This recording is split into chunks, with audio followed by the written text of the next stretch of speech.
going to shape the future.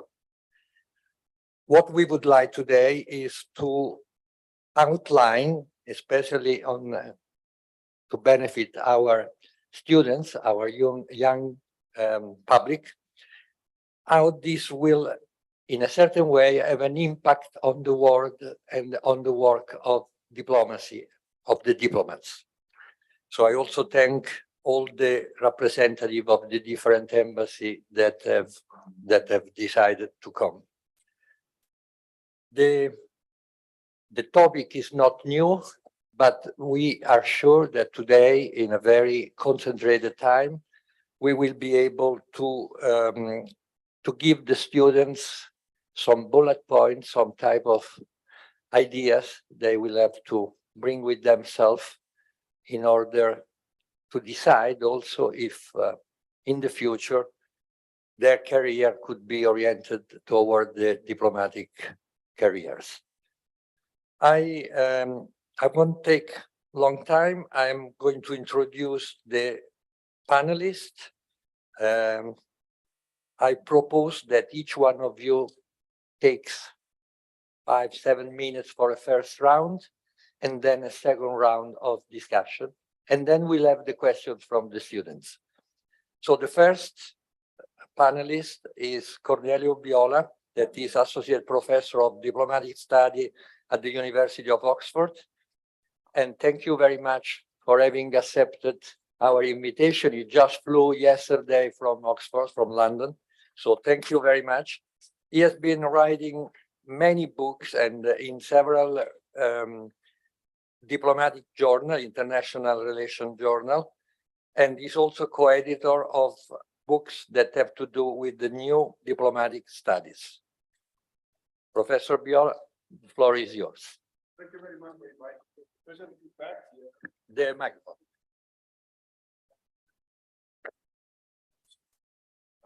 Technology, right.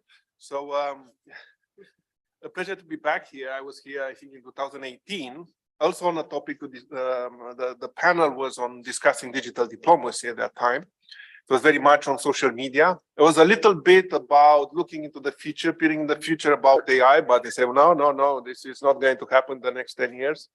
So here we are back with a discussion about what is new. And I've been wondering, but if we come back in 5 years, so are we going to come back in person? Are we going to send our avatars or what is going to happen? But what I wanted to highlight a little bit, and I prepared some slides just is to focus a little bit on this idea of ChatGPT, because this is why I think, people in the past 9 months or so started to get interested again in AI. And there is a question that I've been wondering, I'm just posing it, there's a question mark there, this is not an affirmative statement, whether this could mean the end of diplomacy as we know it. So why is that? And the point I'm making here is that, first of all, when we talk about ChatGPT, we have to understand this is a sub-branch of AI, right? One that the definition that we use is this kind of algorithms that predict labels. Labels meaning words, labels meaning sound, labels meaning images. So it's not particularly intelligence as we understand intelligence. It's more like an algorithm that predicts based on a particular data set, as it shows in the picture, what is more likely to come next. So if I say Rome, what would be the next word that is more likely associated with Rome, right? So these kind of things. But nevertheless, it does it so well. So we have an explosion of ChatGPT, quite intense. 100 million users reached in about 2 or 3 months. What is also interesting, I think, is that we see this kind of the ability of ChatGPT to work well started to create expectations that this may actually, lead or make some of the jobs redundant. And this is where I think, the question of how the impact on diplomacy may work is going to look. But we also know that ChatGPT hallucinates, creates this kind of when it's not certain about the information, it makes it up. It connects different stories, put it together, but it makes it up. And that creates, some problems that we have to understand a little. So when I think, the end of diplomacy as we know it, I go back to Palmerston, the foreign minister of Britain in the 1860s. Why is he famous, among other things? Is because when the telegraph emerged, he said, well, the telegraph is going to destroy diplomacy, and that's it.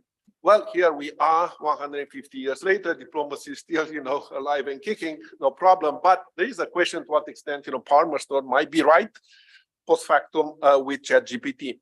So this is part of a research that I'm doing, a paper that I'm going to produce. I'm looking more specifically on the impact of ChatGPT on diplomacy. And I think they're going to see different layers of impact. There is a lower layer, low-hanging fruit for this kind of automation, especially for press releases, communication. This is where I think the strength of ChatGPT is. But as I'm going to show you some examples, this may also have a role in managing crisis, right?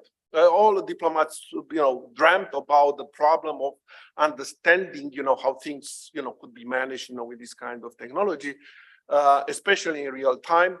There is a big issue of disinformation. The fear comes that now you don't have a factory of trolls to work, 6 hours a day.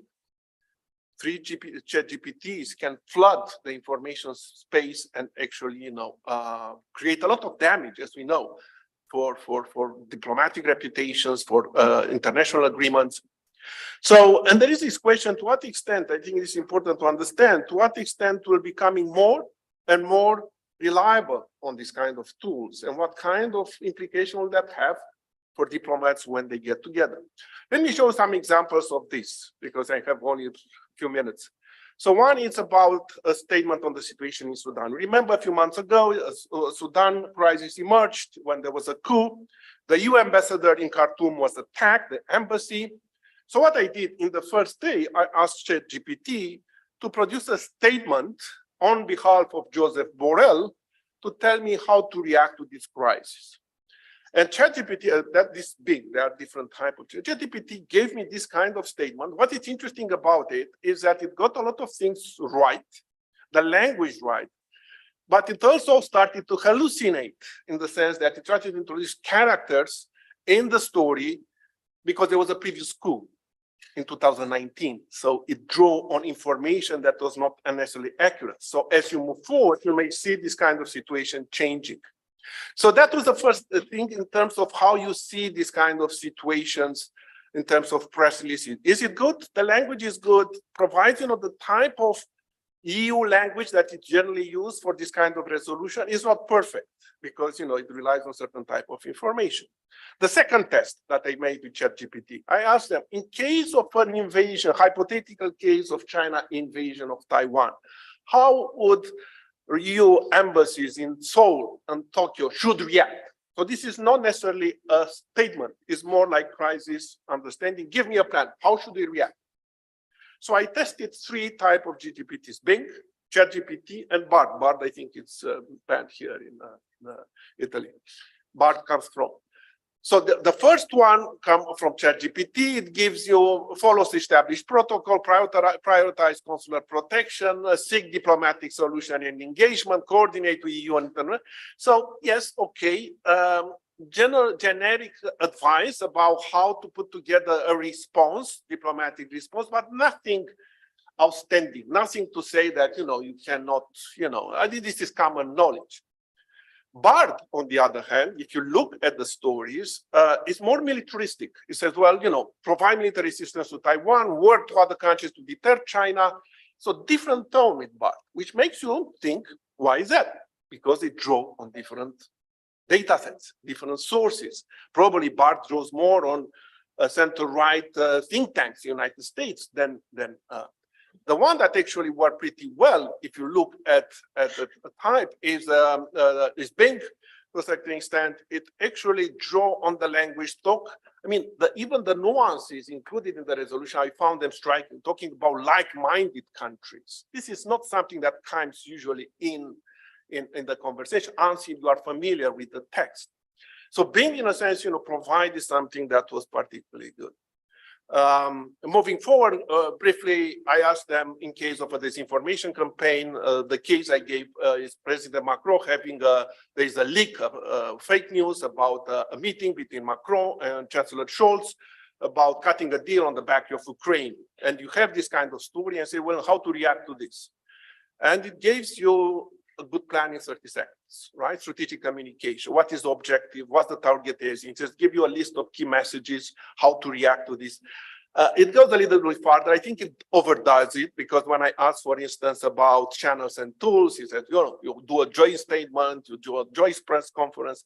What I'm saying with this is that we don't necessarily, but it has the capacity actually to cut the time. And of course, human oversight is important. Final examples here, which is based on software that is produced, AI software produced in Slovenia. This is another project that I've done about testing EU solidarity in Ukraine. So what I'm doing here, as you see in this kind of crisis, I think it's important for all Ministry of Foreign Affairs to understand what is going on. So what I've done in this kind of model is to extract a lot of information from Twitter accounts of various leaders in Europe with the idea to understand how do they stand in real time on the Ukraine issue, right? And how do I do this? The model sounds complicated, but it's not. I collect in real time the tweets. And then I looked at how different narratives emerge, what narratives from their communication seems to be dominant in the conversation, and what are less fluid, don't need to pay attention. I'm looking at what kind of combinations of networks of words exist. I see Ukraine, strong support, very tight connection, which gives me a sense. And then I monitor, the parties. What each actor says about this. So that is done with the traditional AI. When I introduced ChatGPT, I gave them exactly this data and asked ChatGPT, tell me now these numbers that you see, what they mean. And this is what it came up for. Ursula von der Leyen seems to be concerned with long-term reconstruction, reform of Ukraine and other regions. That's a dominant position. Charles Michel emphasizing solidarity and cooperation among the member states. Stoltenberg focus on defense and security. So why I'm saying this is that if you track in real time, you can see variations in the position of these people. And you see how things, is it strong? It's strong. Of course, you can do this with your own team. It's no problem. The point I'm making with this kind of ChatGPT and AI is that it cuts down sometimes the effectiveness. And finally, getting back to this issue is that, of course, there is a question of ethics. How do you employ that? Europe has its own position. There is a EU AI Act that is going to be adopted by the end of the year, in which it speaks about human-centric AI. That's an umbrella concept, respect for fundamental rights, human dignity.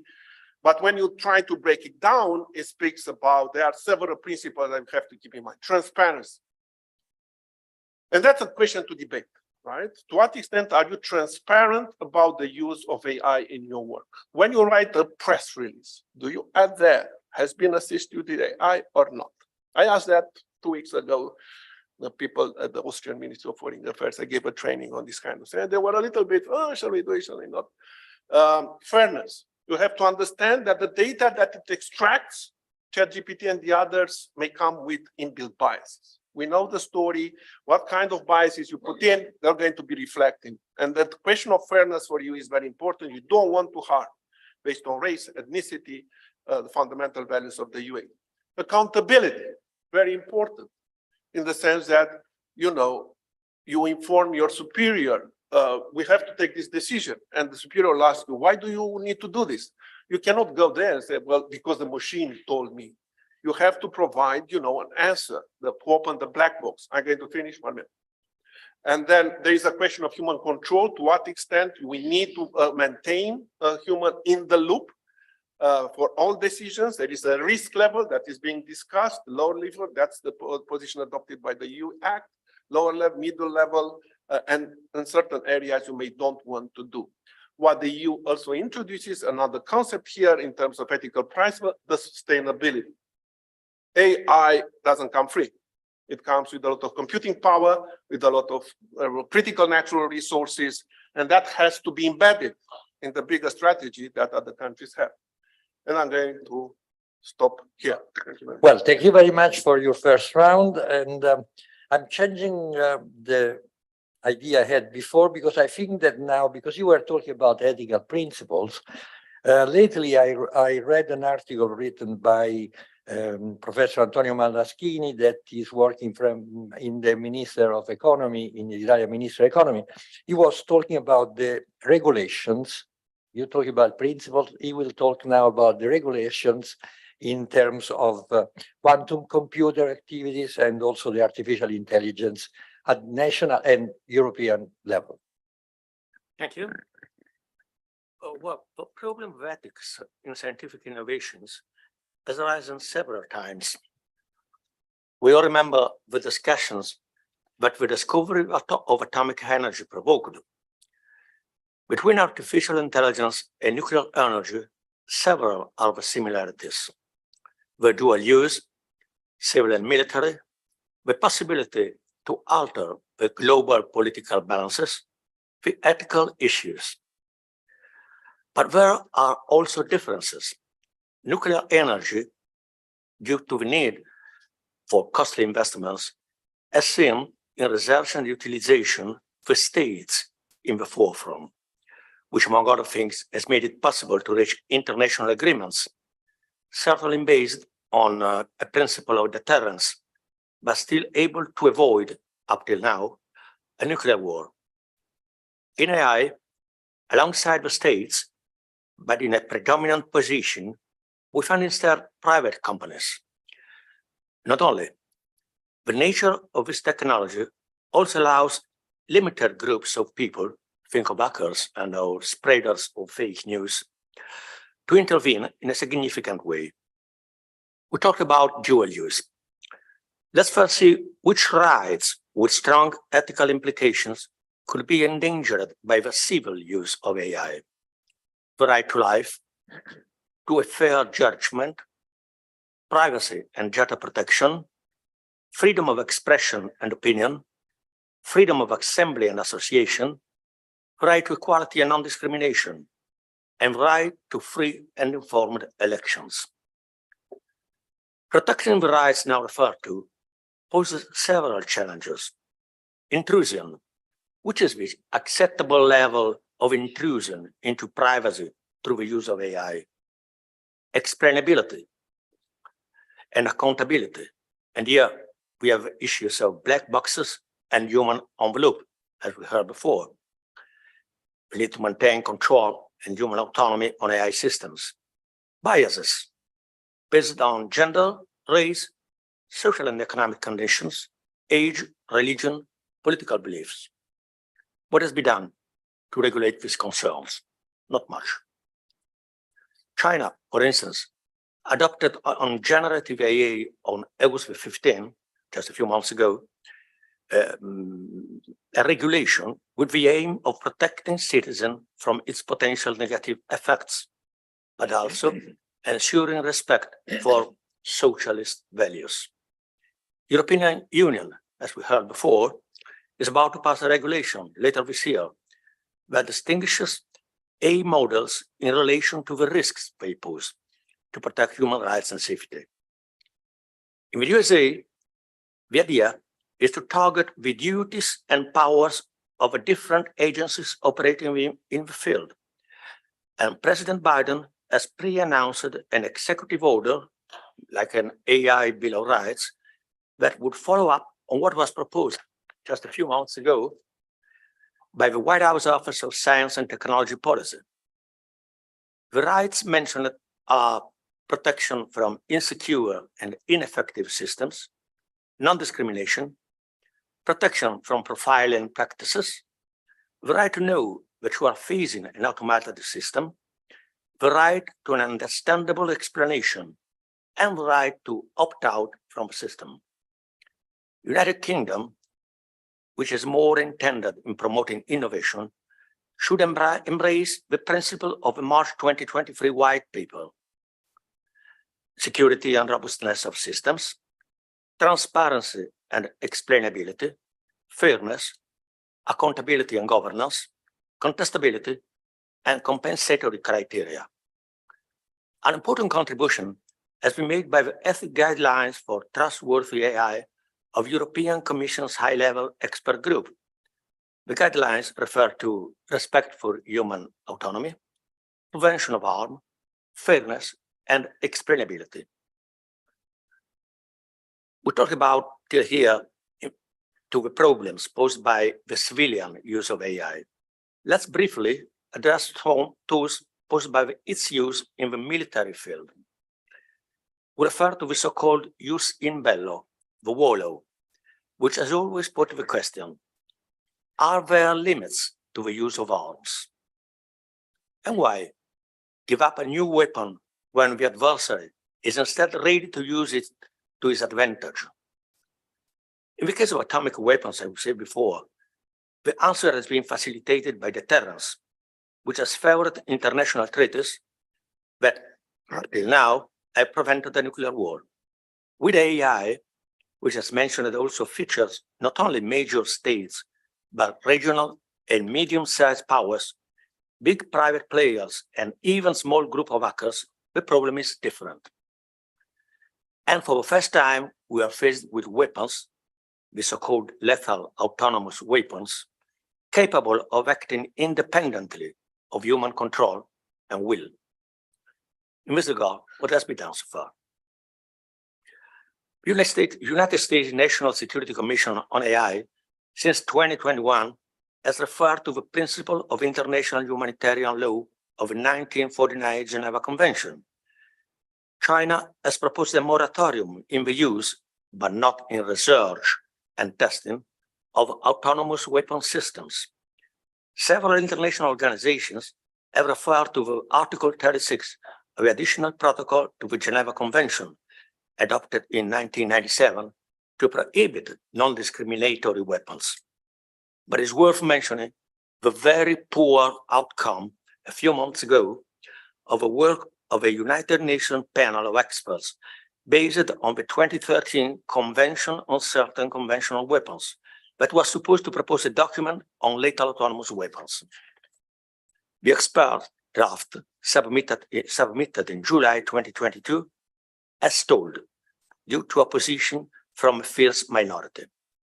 But there has been no shortage of other initiatives to advance the idea of safe and human rights compliant AI. The Council of Europe proposal for a convention on AI to arrive at the treaty. The OECD proposal for the creation of supranational structures to guide AI research and use, and the proposal to establish a venue similar to the World Tech Organization to have safe and rights-compliant AI. More, we can recall, for instance, the first discussion just a few weeks ago within the United Nations Security Council on the risks of this technology. The recent agreement between the United States and European Union to define common standards on which to set a strategy to contain the risks. The Internet Governance Forum, just a few days ago in Tokyo, that addressed the same issues within the framework of the so-called Hiroshima AI process. And finally, the voluntary commitment on the 21st of July of leading AI companies to promote safety, security, and trust in AI. However, the problem does not only arise within the existing models of AI, it arises about AI as such. The narrowness of time compels me only to mention the March 2023 letter, in which more than 1,000 scientists, experts, private executives, and policymakers warned of the existential risk from AI. First, an uncontrollable disinformation process, not limited to politics. A concern about employment, the risk of a loss of human control over the activities enacted by AI. Concerns reiterated on September 15, just a bit more than a month ago, during a hearing at the United States Senate that saw top executives from major tech companies, the likes of Bill Gates, Elon Musk, Mark Zuckerberg, Sundar Pichai, confront each other on this issue. And the question there have always been the same. Is it right to stop research experimentation and use of AI for ethical reasons, and how, and at which point of research? And if you restricted, how to exercise control, and how to possibly target those who do not comply? Questions to which there is currently no answer. Thank you.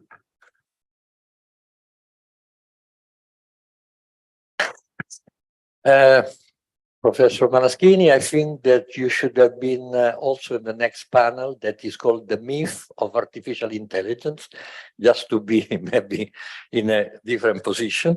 And okay, also in your one.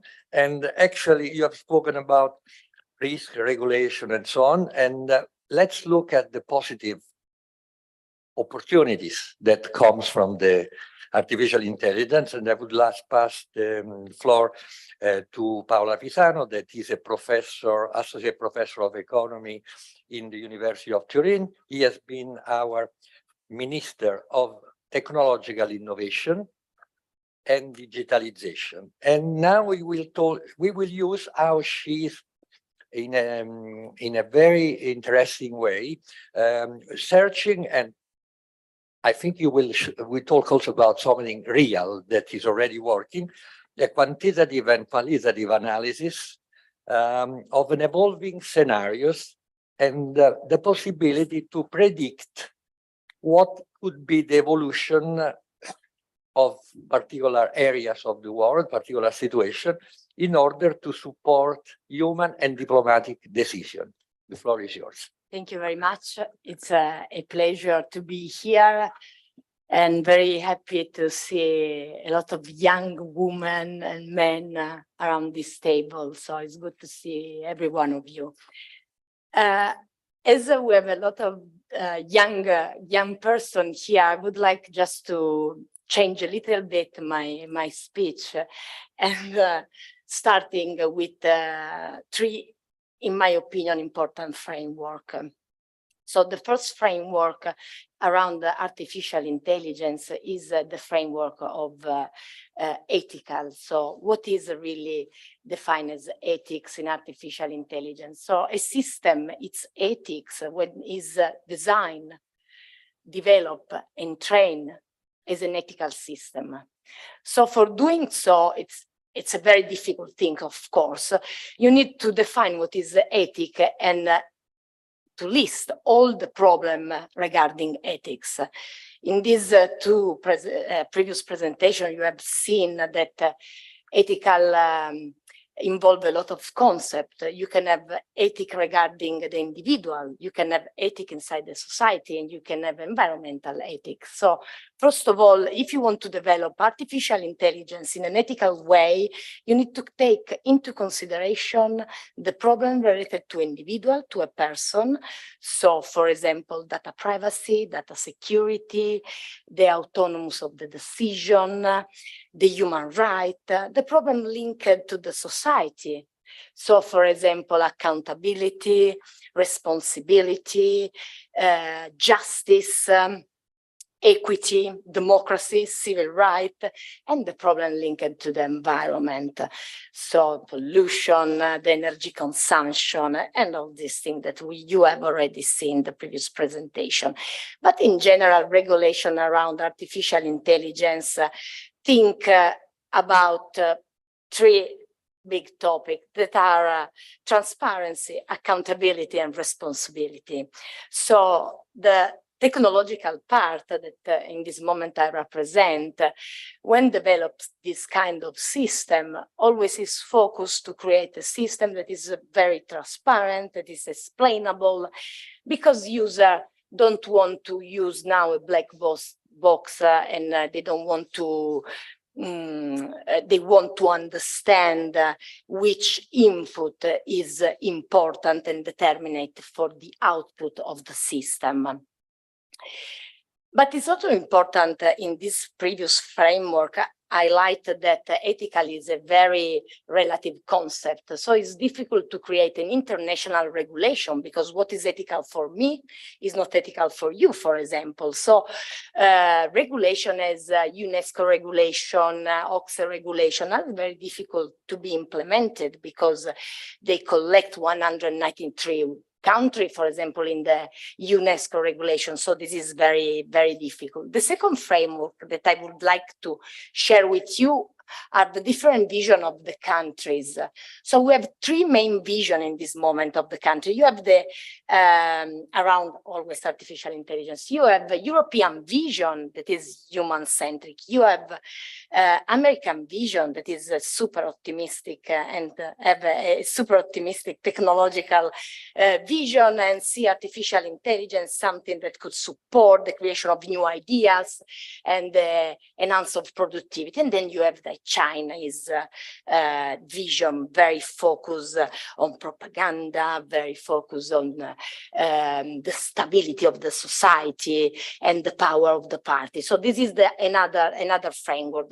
The third framework is how what the state, the country are doing around artificial intelligence, because artificial intelligence is the focus between the competitive battle between China and America in this moment. So America try to restrict the access to microchip for the China, for example, restrict the access to all the big competence and all the capital to develop new technology in China. And so the state, what are doing in this moment, they are protecting their policy, they are promoting their policy, and they are defining principles for their policy around innovation.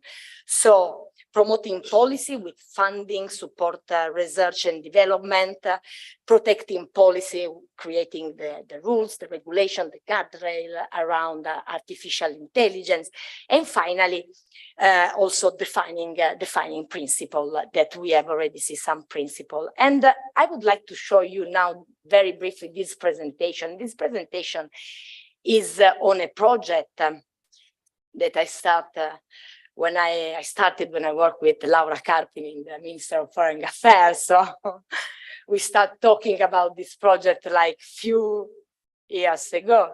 Yes. But why this project started? Because when I was minister during the peak of COVID-19 pandemic. Then I was advisor of the Minister of Foreign Affairs during the Russian aggression against Ukraine. So I start to feel the urgency to support the government to create better policy, especially to understand previous some events that are possible to understand, that were possible to understand, if the available information was better collected and analyzed. So for this reason, we started in the Ministry of Foreign Affairs to think about this project around early warning system on artificial intelligence. And then when my appointed with the government ended, I continued this project with my team inside the university as a professor. So this project tried to provide government crisis unit, diplomats and international organization an early warning system to predict the violence level in a specific country for a specific time period and identify the causes of this violent moment before the violent moment occur. So in this system, you can find the prediction of artificial intelligence, but also the transparency of artificial intelligence.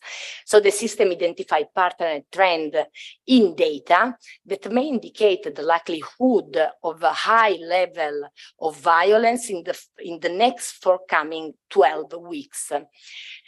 And the system doing this tool doing this, providing a violence score.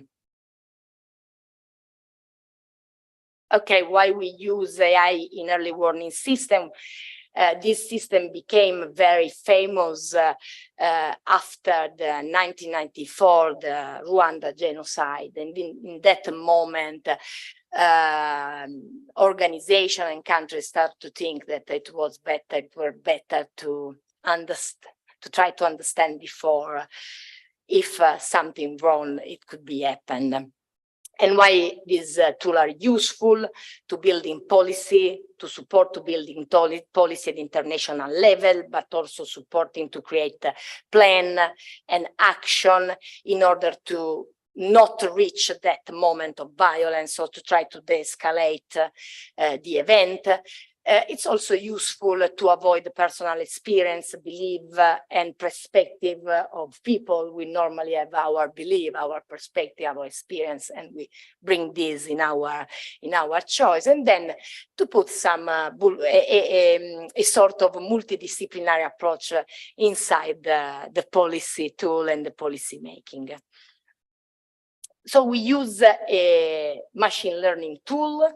And inside machine learning, we use a technique a model that is called transformer, that is the same model that ChatGPT use. And is useful because for us, it's an important model because it's useful to capture relevant dependency about data that have a time series. So what is the core of this system? This system provides a specific violence forecast for 119 countries, and it predicts, as I said before, the level of violence for the next 12 weeks, and present a prediction as a violence score. And the violence score is composed of relevant events identifying the last 20 years of war and armed conflict.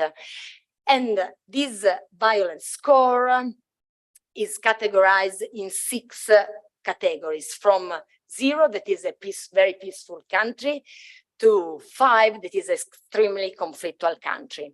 Just to show you the data, we collect data from 2 databases that are open database in internet, ACLED and GDELT. ACLED is a database that is updated in a human code. So there are humans that bring the new news inside the database, and GDELT, that is the database done by Google, starting in the 2005, collect news with a machine approach from 100 different countries, and use and its focus of natural language processing and sentiment analysis. This is our prediction. So we made a prediction in September 23 on the global state of violence for Israel and Palestine of last week. As you can see, we are in the level 4, for 3 to 4 in this moment. And this is the prediction of last week that we have done in September. The prediction of this week is this. So we are in the last class of violence. So this is the most violence week for our system in the history of the country until now. And I know that this is very confused to show, but I want to show you, even it's a little bit messy. This is the XI, that is the technique that we use to explain the artificial intelligence model, and we use inside XI a methodology that is called integrated gradient. That is a methodology used to understand that the artificial intelligence used to understand image. So how you understand image, understand which are the important pixel, and the pixel have two coordination, that is the X and the Y, and we also have two coordination in our system because we have the event and the time of the event. And thanks to these two coordination, we can understand which is the event, exactly which is the event that create our output, so the violence score. And in the central matrix, you will see the different color from yellow, that is an event that is not very important for the output of the model, until the red, that is an event really strong and important for the model. I finish. Well, very, very impressive. I wish you could predict also some of the football match results to bet on it.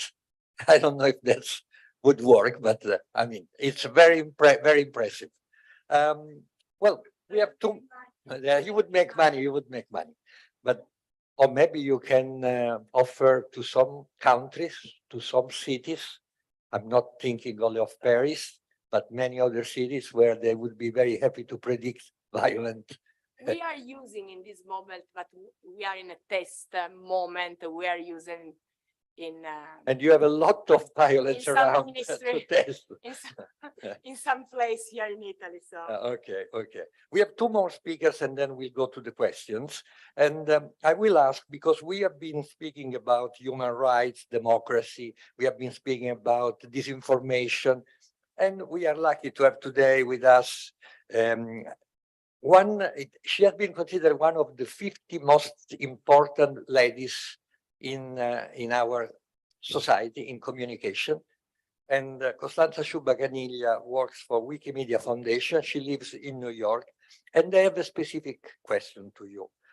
In Italy and in Europe, we use this expression that is Brussels effect.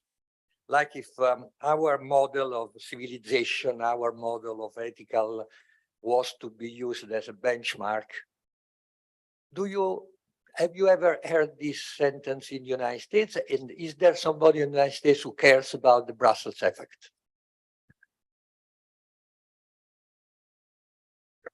Okay, thank you.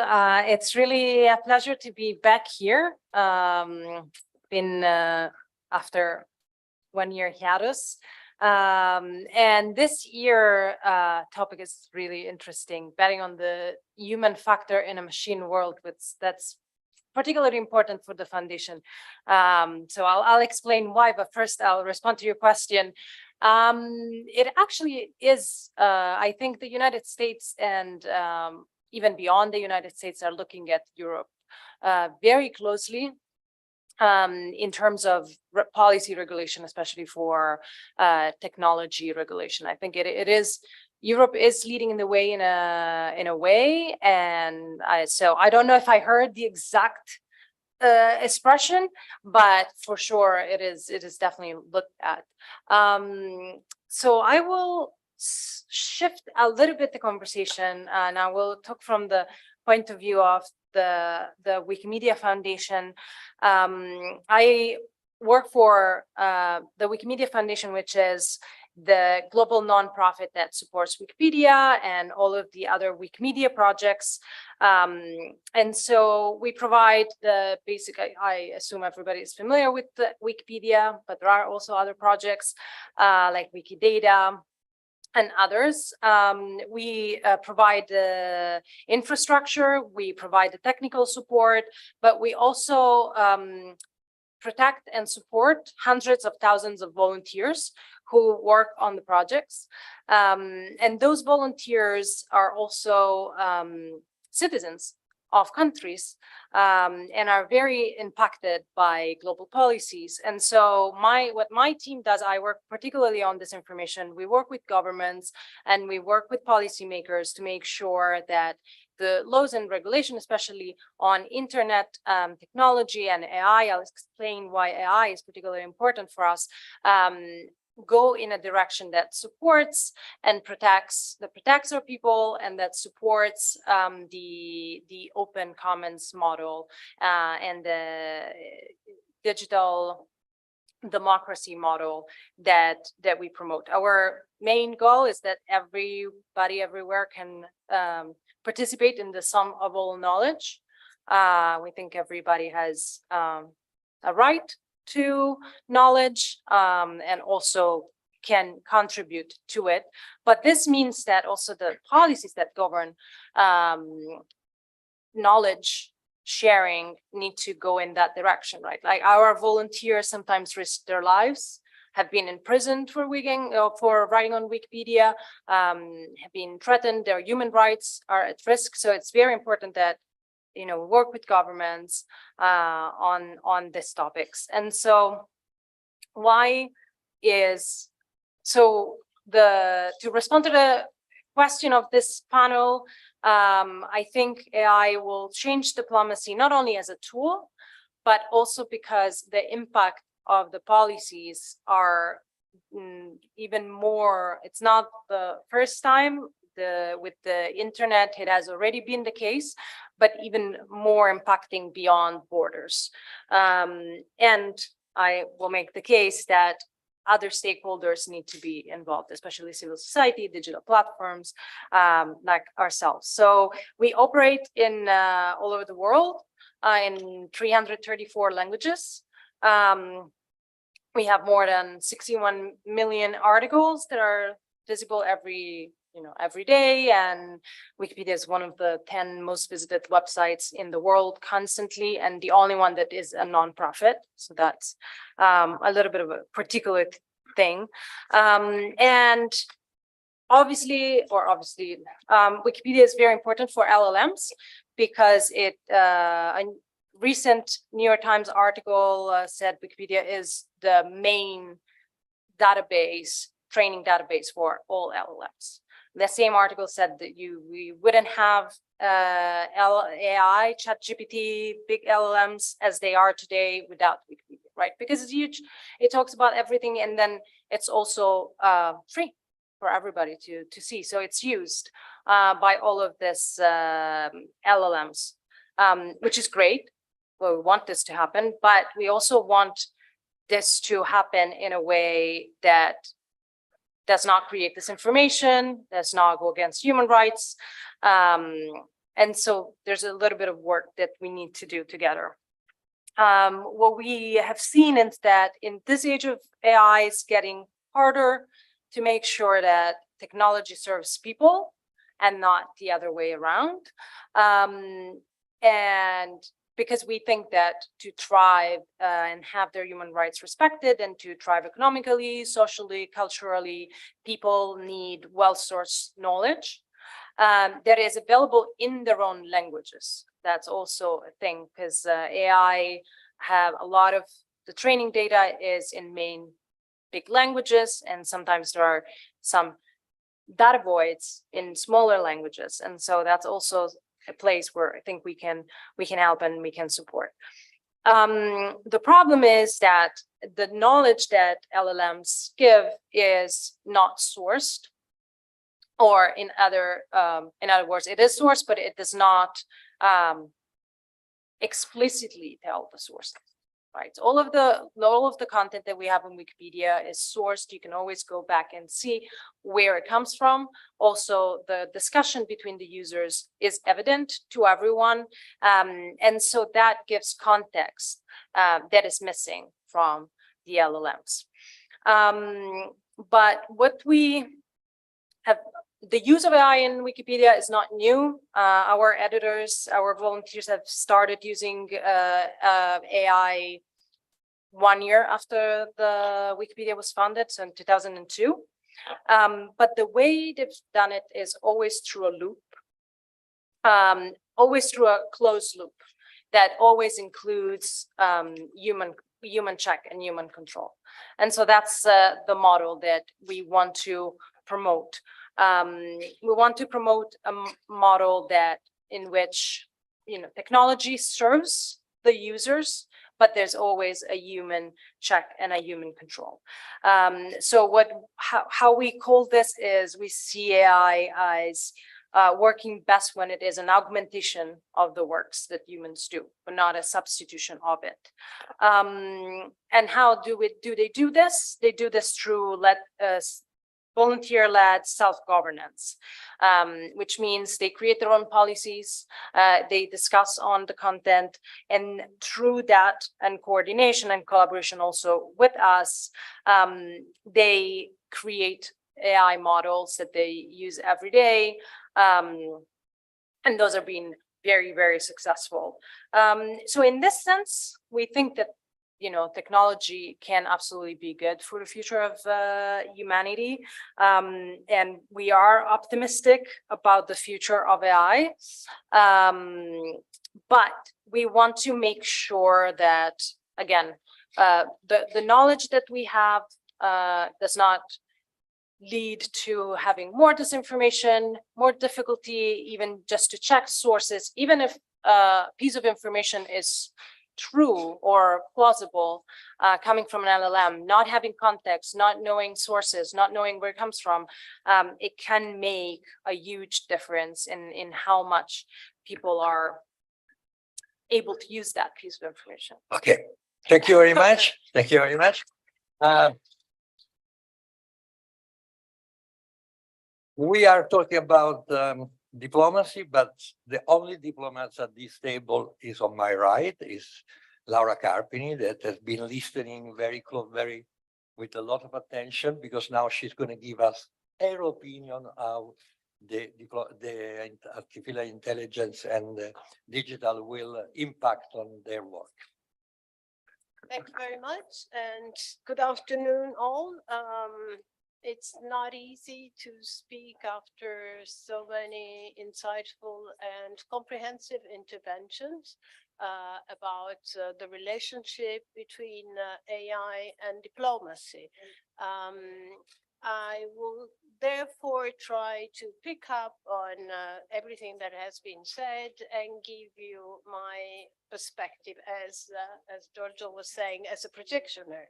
So I will start from the remarks of Professor Biola, because it's a funny coincidence. I always use the anecdote of Palmerston and Queen Victoria, when apparently Queen Victoria said, after being informed about the creation of the telegraph, the invention of the telegraph, apparently she told Palmerston, finally, so we'll get rid of those diplomats always complaining about the hardship postings and so on and so forth. So there's an element of truth. AI and technology provide us with tools for our job that can apparently make our jobs redundant, but in reality they're not. In the growing complexity of the international system, actually they provide us with very, very useful tools that can make our jobs much easier. And so this is the optimistic part. We think that, it's really a great opportunity, the fact that the technologies have evolved in a way that can really help humanity in many, many fields, and diplomacy makes no exception. We have heard from Professor Pisano about how predictive use of AI, assembling and putting together so many data with a speed and a completeness that a human could never do, that's certainly helpful. But on the other hand, AI and technologies are not only a tool for diplomats and international relations. They have become, and that's where they don't make us redundant, rather the opposite. They kind of ask for our help because they are an object, a subject for diplomacy. Because of the magnitude and the pervasiveness of the impact in international relations and the potential risk risks of an unregulated or wrong use of technologies, states must find a way of combining definitions, combining rules of behavior. Think about inventing new unmanned weapons. Think about drones. How do they work? How are their behavior is regulated at the international level? So ultimately, rather than send us to retirement, the technologies, and especially lately, artificial intelligence, has created a new branch for diplomacy, which is cyber, digital, artificial intelligence diplomacy. And these new developments, especially AI lately, although the debate was already there a few years ago, what happened is suddenly ChatGPT was on the market available. So the genie was somehow out of the bottle, and nobody really knew what it could, and still we don't know much about what it can do ultimately. So this has prompted a number of international initiatives, like in every, you can think about any international fora and organization where this question is being debated from the point of view of ethics, from the point of view of disarmament and security. Think about AI use, military use of AI, economics, think of intellectual property. There has been an international legal suit from one of the creators of AI, who apparently took to court a product of AI and asking to the court to recognize the author AI as the actual inventor of the product, and it was denied. So, you know, there are a number of questions and processes. So I can name just a few. Some have been named already by Professor Malaschini. Some of these important processes at the international level. We have discussions at the UN. The Secretary General has recently called for the creation of a UN advisory body for establishing principles and recommendations to regulate, to come to a common regulation of AI at the international level. Now, the other part of being a diplomat is to be realistic. So which chances and where the problems lie? Which chances do we have to come together as an international community to an overall global regulation or a regulatory body that would make everybody agree on certain principles? That's something that becomes a little more difficult.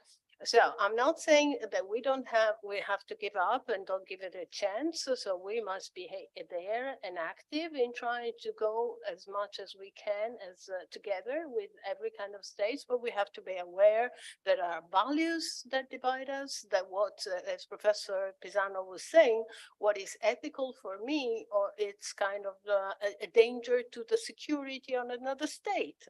So the ultimate goal should be really to come together as an international community for a common regulation, but being realistic, we should strive to work in the various international processes where sectorial aspects of AI are being discussed.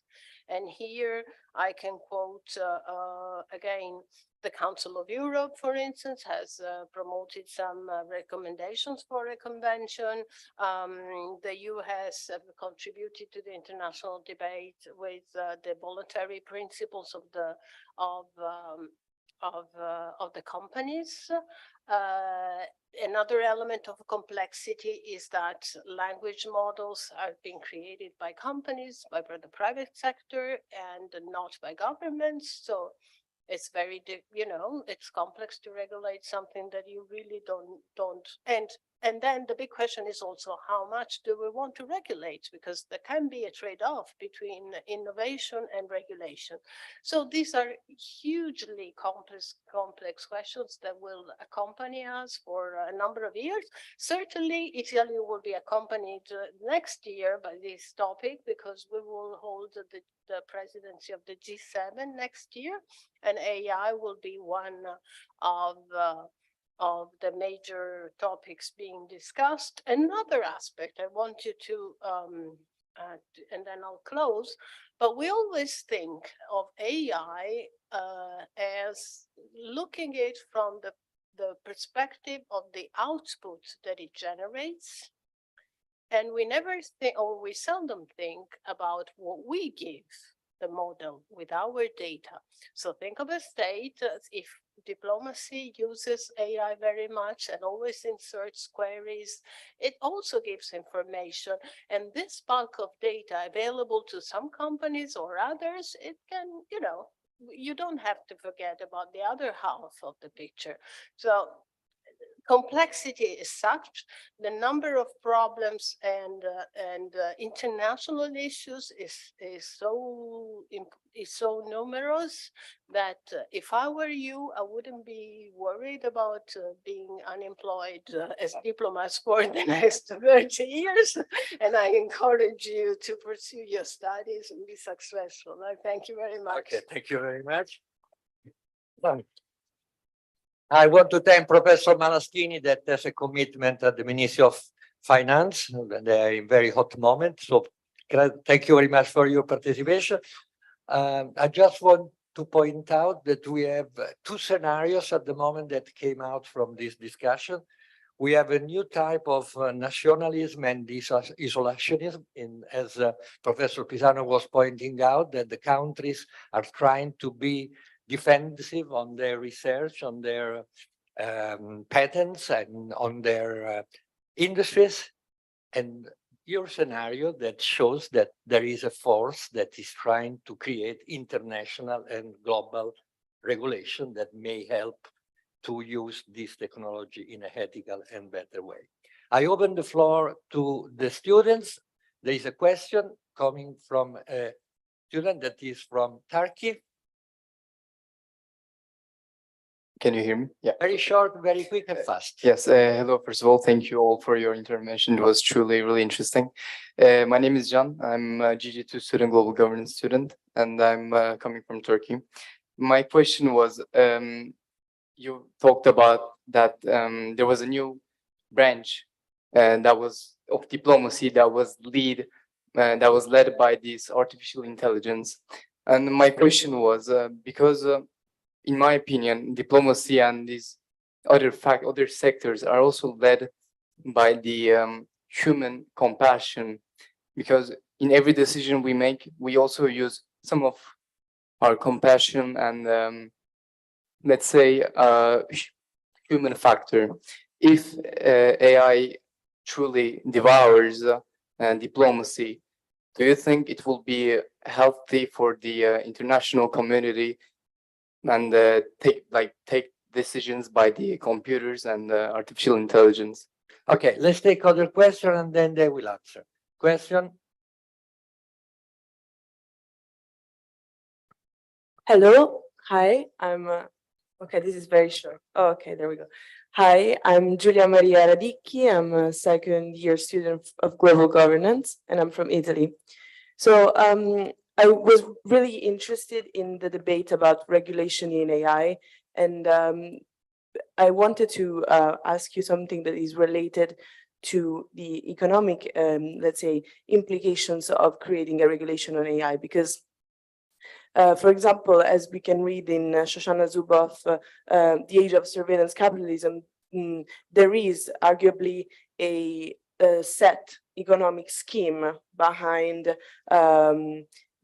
the transitions that happen through tools of artificial intelligence.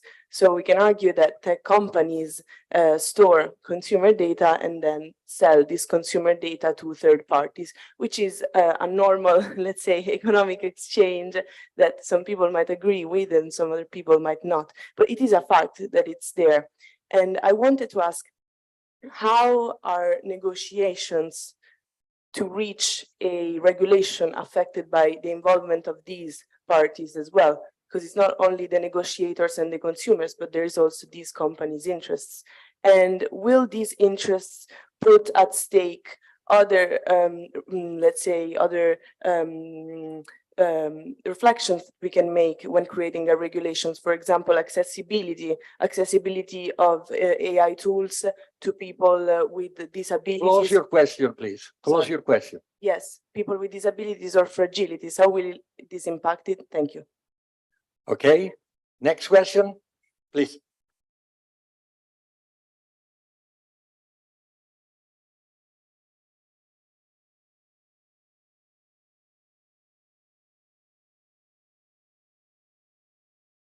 Take another question after yours, and then we go to the answers. Hello, my name is Pania. I'm GG2 student from Iran, and my question is about the countries like Tesla that think that this regulation would be a result in over-regulating. So how the EU would ensure, Elon Musk, better to say, that this is not going to be led to over-regulating and implant this AI Act? I know it still is not agreed by the Commission, but it's expected, I think, by the 2025. Thank you. Last question. Somebody else? Yes, please. Hi, I wanted to ask to specifically Professor Pisano, because she stated that AI is a useful tool because it's something that it helps us to avoid personal experience, which it means that it is unbiased. However, it is projected by humans. I don't know, I wanted to ask how this actually affects the AI itself. Thank Okay, you. let's start from Professor Biola, and you can answer to all of them, just one of them, as you like. Yeah, I'm going to pick on two questions. One's about overregulation. So I think there is a lot of concern about that, especially with this kind of field that moves very fast. At what extent regulation can actually catch up with this? With respect to the EU Act, the way in which they tried to deal with that problem was to say, well, we have 4 different risks. In certain areas, we are not going to accept any type of AI. Any type of AI, like mass surveillance. It is too problematic for democratic stability. Others, they say, well, in certain areas, we're going to take a risk, high risk. There is medium risk, and there is no risk, like chatbots. Chatbots, for instance, that sort out the spam in your email. You say, well, why do you need to get involved in that? So there is a risk approach that has been embraced by the EU. Where I see the problem in the case of EU is not regulation, it's capacity. Because the big players in AI they are not in Europe. They are in US and China. So regulation is good in terms of, but it has to be supplemented, right, with capacity. And then I think this is where the chips have to be enforced in order to promote. And I think there are good efforts in that direction, but I think Europe, from this point of view, is leading in terms of regulation, no question. It has all kinds of extraterritorial effects with data agreements and all whatnot, but on capacity, it's not doing that great at the moment.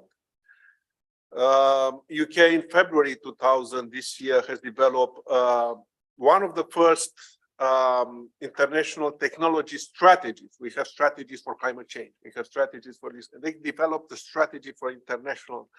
And I think there is this kind of effort, right? I mean, to push and to make sure that this kind of thing work well. The second point that was raised by the student here, it's interesting, how AI is going to transform diplomacy. So when you think about diplomacy, what is diplomacy doing traditionally since it was established here in Italy, 15th century, in a more permanent basis, city-states in Florence, in Milan, was about mediating estrangement, right? You have different foreign policy communities and entities and try to mediate this kind of estrangement, try to identify through representation, communication, negotiation. And that's fine. What AI, I think, yes, it can augment this capacity to communicate, to negotiate, to understand better the context. What is interesting about AI, it also has this kind of internal effect, which I'll call it, alienness, not foreignness, alienness, in the sense that when we deal with AI, we get scared. What is this algorithm doing? We don't understand very well. Is it going to develop in this kind of general AI that is self-conscious? This is, what people, we don't need to worry about this for the next 30, 40 years, they say. But nevertheless, it's this kind of thing that you start to use these algorithms that you don't understand necessarily, you try to adapt. And then, you introduce this kind of disturbance in a way in which you perceive yourself as a diplomat in relation to others. So there is a lot of normative and ethical considerations, which I think, transpire from the discussion that we have today. But it's also beautiful about AI is that it's very dynamic. So things that scared us yesterday, we are not familiar. Tomorrow, this is why I said that in 5 years when we come back, the entire discussion that we had today will be like yesterday news, right? I mean, we're going to deal with many other aspects. So this process of alienness, in terms of how we engage with something that is not human and is not biological, it's the first time when we, as a species, deal with that, right? A process that we create, we try to understand, but it may well develop at some point capacity to develop self. And that has implication not only for diplomacy, but in general. So it's the first time, we don't with the aliens, Martians, right? But this is the first alien entity. We need to develop some sort of Professor Piola, I suggest the students to catch you outside. No, okay. I don't want to interrupt you, but our program has to go on. And if they want, they will really catch you outside and take advantage of all your possible suggestions. We go to Paola Pisano. So just a couple of ideas. I don't know if I will answer to your question, but I try to say something. I think that one concept is really important. The state or the organization or the person who will able to leave a footprint on the regulation will leave a footprint on the future of the society. Okay. This is the problem. It's not a question of artificial intelligence. This is a problem of, it's a technological problem, but it's also a international society, personal problem. So we are at that moment. Over-regulation. China is over-regulated. Okay, but they are the leader in surveillance AI. So regulation is good or bad for innovation? What America think about that? They start thinking that they need to regulate. And as the market, the Chinese market is now close, it's becoming closer and closer, one of the interesting market is the European market. And so I don't know if there will be the Brussels effect or not, but 400 million of citizens for OpenAI are important when 1 billion is not available anymore, right? So this is how I see the regulation from an economical point of view. And this is the impact of the regulation. Bias. We live on bias. Of course, artificial intelligence use data, and data are full of bias. We don't have the representation of people that lose a battle. For example, indigenous women. You didn't find in the story a track of indigenous people, somebody that lose battle, because it is full of bias. We are not ethical, we are human. Okay, and now we are at the point that we would like to close bias, to close the gap, and to bring in our society ethical. So it's really difficult. Using artificial intelligence is like an instrument more to decrease the bias that humans have, or to increase sometimes if you don't design in a correct way in front of some situation. Thank you. Costanza, 1 minute. Okay. I'll just, ideas and I will do so with a microphone. I wanted to respond to you about the data collection and then this economic model.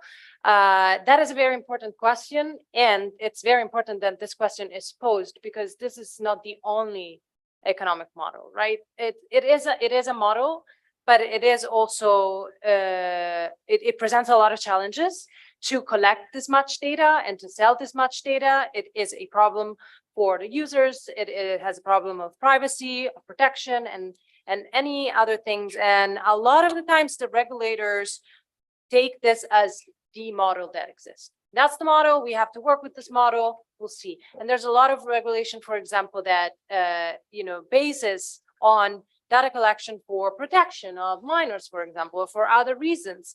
But the other part is that data, first of all, if data is collected, is never fully secure, right? It could always be hacked. And then minorities and other people who don't want their data, they might, not be able to participate in the internet, in digital, etc. because of that. So thank you for the question. And there are other models. We don't want to collect user data, for example. Okay, okay. I stop you because we have the last word to Laura, and they are going to use this room for another event. That's the reason why I'm a little bit pushy. And sorry, you may have bias on me, but I will have to do my job. No, but I don't have much to add because the questions have already been answered. Probably just to, come back to your initial question, the relation between human and diplomacy, like the diplomacy that I was referring to as a new branch of diplomacy is the diplomacy that deals with the impact of technology and in AI on international relations.